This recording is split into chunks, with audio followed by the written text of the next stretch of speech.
Good afternoon. I talk about situation in cannabinoids and what is we will wait in the future. Cannabis, humanity used cannabis for thousands of years, and we use it for clothes, for food, for medicine, and especially for medicine, people use it for as a painkiller, as a sleep remedy, and as a drug against epilepsy. So what is now? After a long period of prohibition, we can see it here, and we can see a little bit hump here, and this hump is actually show us in this time people find endocannabinoid receptors. So we can find that cannabinoid receptors inside our body. And after that, after liberalization of medical cannabis, we can see a drastic increase of research in the world about cannabinoids. That amount of papers on that digits. As we see on the map, the countries which already have medical cannabis. So it's I think in several years we will see more green spaces on the map as more and more countries actually accept this medicine cannabis. Up to now, only a few official drugs exist. It's actually dronabinol. It's a THC and it's used for against nausea during chemotherapy. And we have Sativex, which actually used for in Great Britain for multiple sclerosis pain, and we have Epidiolex, which use now against some types of epilepsy. Also, there are also established medical cannabis strains. And what is actually good about cannabis and what is so surprising in this plant?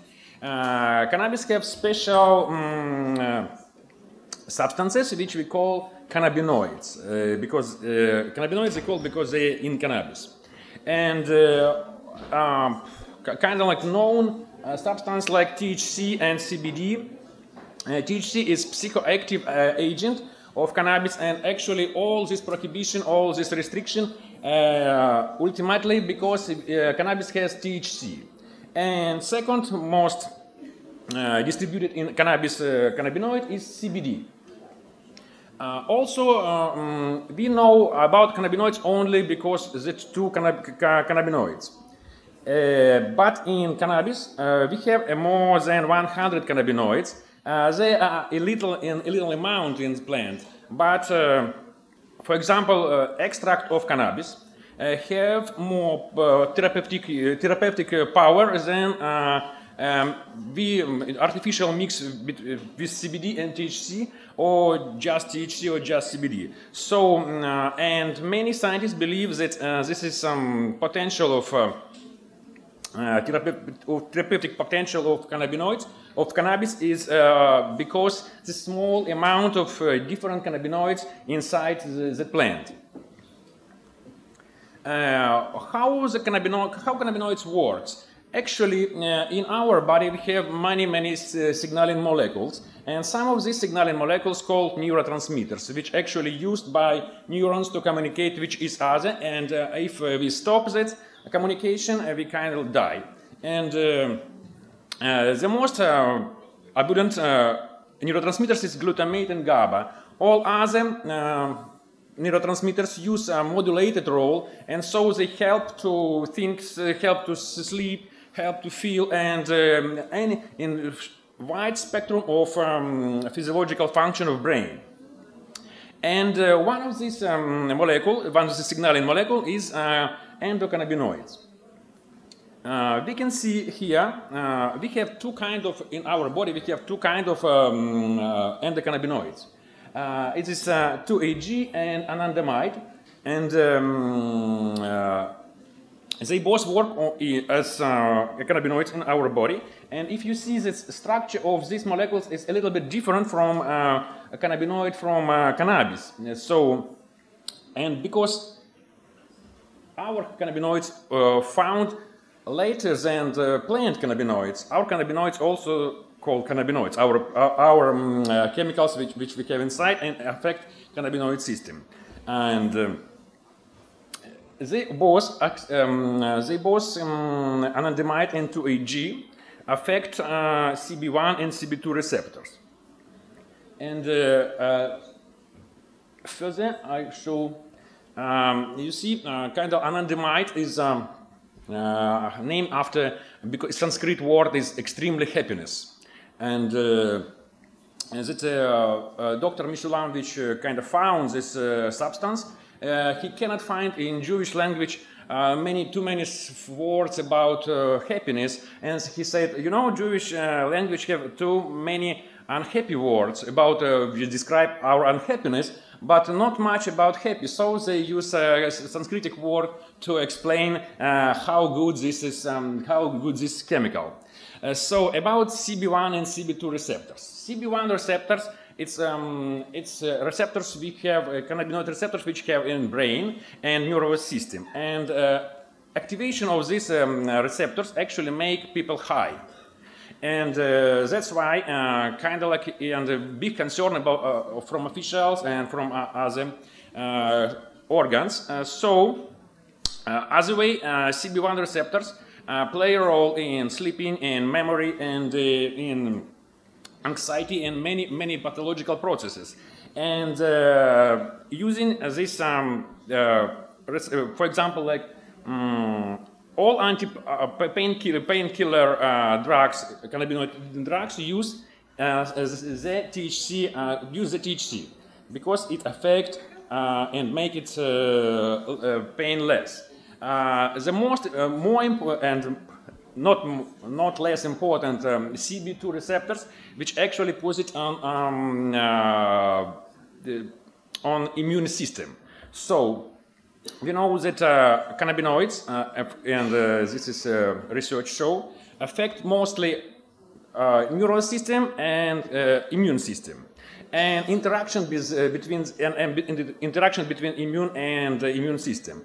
Not surprised that CB1 receptor just on neural system and CB2 receptors on immune system, and they activated the same by the same chemical. And what is actually CBD? CBD is actually, functionally CBD is not cannabinoid. It looks like cannabinoid, but it doesn't affect cannabinoid receptors when it alone. When it alone, it have more other targets which actually used, for example, to cure epilepsy. And it's kind of like a low affinity blocker or agonist of some processes in our body. But CBD became functional cannabinoid when it comes with THC. So THC is again another big molecule in cannabis, and the effect of THC, one of the effects is it makes people high and do some changes in neural system. So when when CBD but using of THC has side effect like dizziness, this is euphoria, and if you put CBD together with THC, CBD kind of like block effect of THC on this euphoria stuff.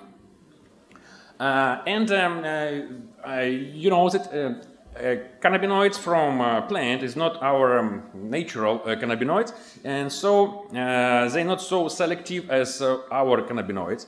So some of them contain THC also affect some other mechanism and effect of endocannabinoids and phytocannabinoids are different for people. And actually, for example, like we have little dose for our endocannabinoid. So if too many, artificially, if make people to put too many endocannabinoids, people can die. But if we don't know amount of THC phytocannabinoid which can kill people, so we don't know lethal dose. Even some people say that it should be like 16 kilograms per 10 minutes, like that. It's kind of like too much, yeah. And what is about future of cannabinoid research and cannabinoid medicine?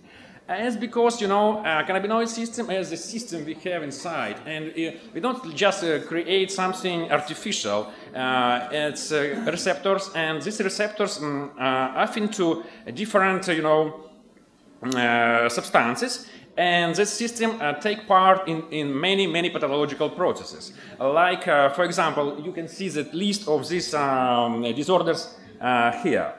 It's mostly diseases of neural system and immune system, but in some cases, like for now, like it could be like arthritis or bone healing. It's also it also helps because this system has cannabinoid receptors in it.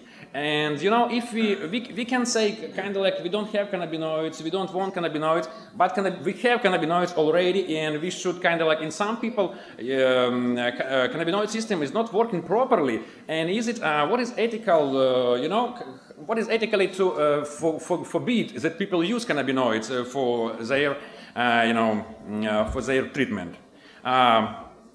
Thank you.